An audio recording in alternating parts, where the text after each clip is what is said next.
Hi friends, welcome to voice of the people. ఇటీవలే supreme court గతంలో వచ్చిన ఒక తీర్పు మీద ఒక వ్యాఖ్యానం చేసింది. ఈ నేపథ్యంలో ఇండియా టుడేలో వచ్చినటువంటి ఆర్టికల్ ఆధారంగా చేస్తున్నటువంటి పాడ్కాస్ట్ ఇది.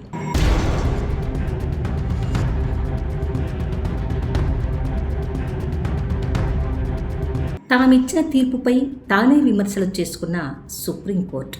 ఊపా చట్టం ఉమర్ ఖలీద్ బెయిల్ వ్యవహారంలో సుప్రీంకోర్టు చేసిన తాజా వ్యాఖ్యలు భారత న్యాయ వ్యవస్థలో చాలా కీలకమైనవి.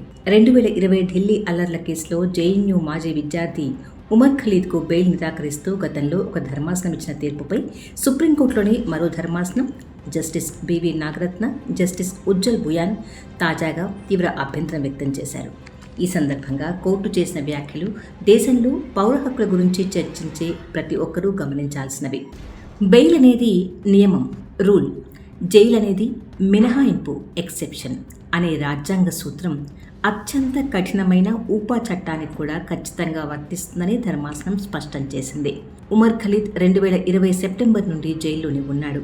విచారణలో విపరీతమైన జాప్యం జరుగుతున్నప్పుడు సుదీర్ఘ కాలం పాటు అండర్ ట్రయల్ ఖైదీలుగా జైల్లో ఉంచడం ప్రాథమిక హక్కుల ఉల్లంఘన కిందకే వస్తుందని 2021 నాటి కేఏ నజీబ్ కేసు తీర్పును కోర్టు గుర్తు చేసింది.